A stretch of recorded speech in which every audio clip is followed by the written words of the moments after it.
In the fading twilight of a rain-slicked autumn evening in Willow Creek, a forgotten mill town clinging to the edges of the Mississippi, the streets whispered secrets to those who listened.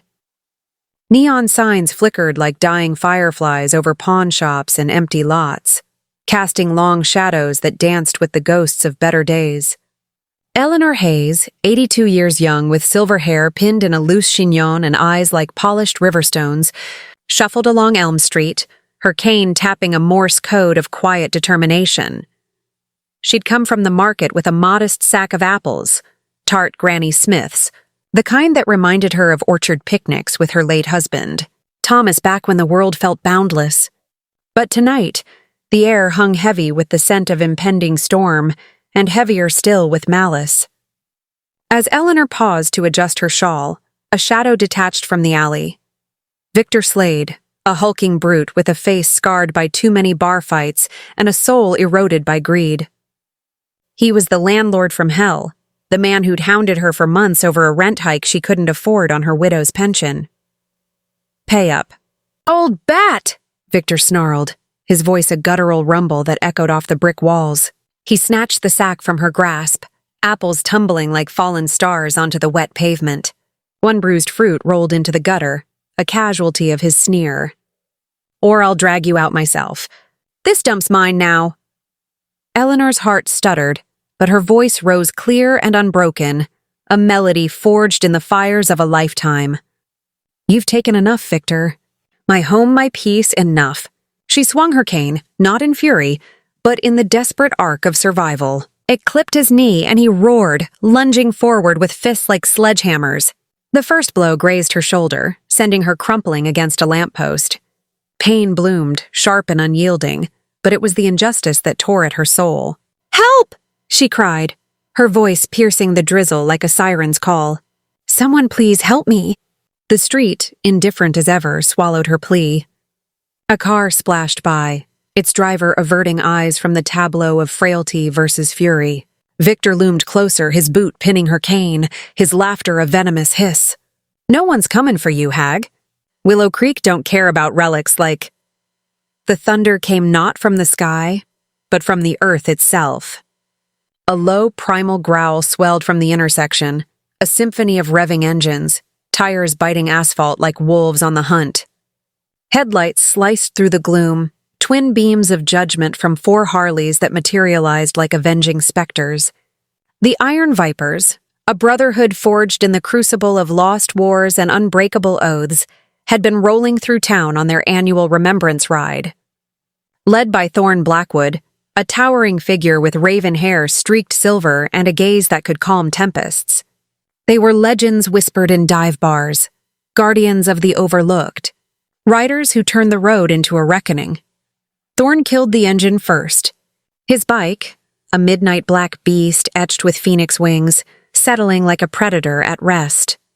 Beside him, Silas Crow, the wiry scout with ink-black tattoos of thorny vines coiling his arms, dismounted in a fluid blur.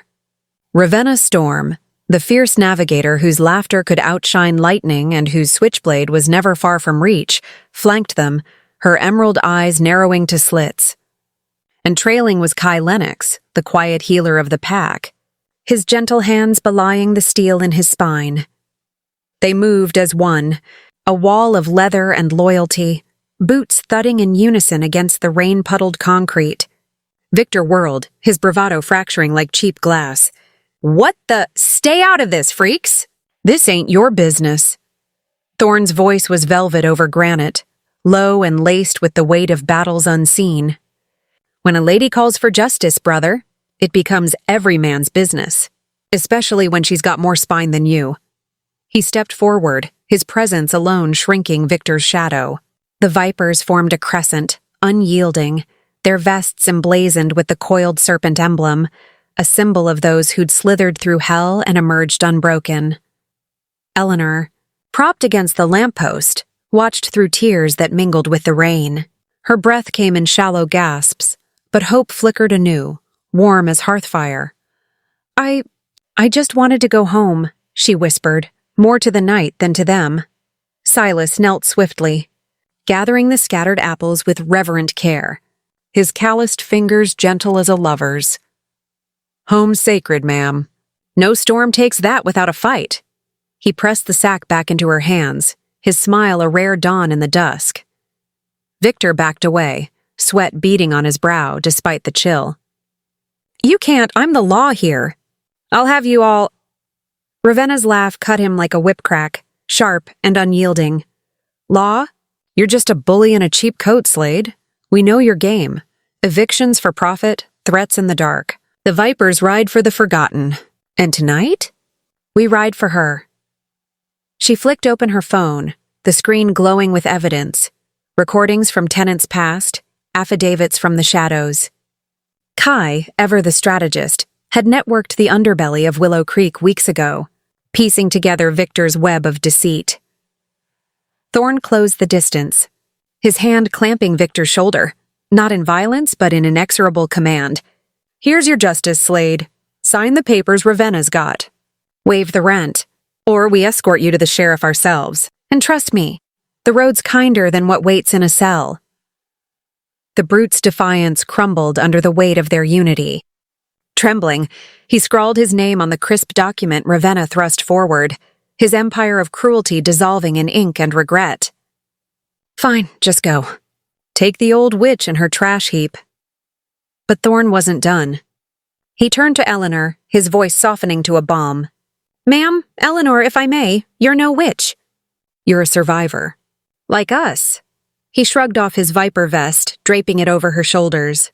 It smelled of leather and wild winds, heavy with the Brotherhood's unspoken vow. "This is yours now. Protection on the road ahead, and if trouble knocks again, you holler. We'll hear." As Victor slunk into the alley like a whipped cur, the Vipers helped Eleanor to her feet. Silas steadied her arm, Kai checked her bruises with healer's precision, and Ravenna pocketed the papers with a triumphant wink. Thorne lingered, his eyes meeting hers, two souls who'd stared down abysses and found light on the other side. "Why?" Eleanor murmured, clutching the vest like a lifeline. "Strangers. Risking all this for me?" Thorne's smile was a quiet revelation, etched with the scars of his own losses. A brother gone too soon in desert sands, a life rebuilt on two wheels. "Because the road teaches us, Eleanor. We all cry out sometime. And justice? It's not given. It's ridden for. You called." We answered. They escorted her home that night, engines purring like guardian lions down the shadowed lanes to her modest bungalow, where porch lights beckoned like old friends. As she unlocked the door, apples safe in her arms and vest warming her bones, tears traced silver paths down her cheeks, not of fear, but of profound, aching gratitude. The Vipers revved farewell, their taillights fading into the storm-cleansed night, but their echo lingered, a thunderous promise that in a world of wolves, there were riders who howled back. Eleanor stepped inside, hanging the vest by the door like a talisman. In its folds, she found not just leather, but legacy, a reminder that frailty was no flaw, and cries in the dark summoned storms of their own. Willow Creek slept on, but for one woman, justice wasn't abstract. It was the rumble that had shaken her world awake, and in the quiet hours, as rain pattered like applause, she whispered thanks to the asphalt angels who'd given her wings. Thank you for watching this story till the end. If it touched your heart, please support us. Give it a like, share your thoughts in the comments, subscribe to our channel, and turn on notifications. Your support helps us create more stories that inspire and make you believe in miracles. Your participation means a lot to us.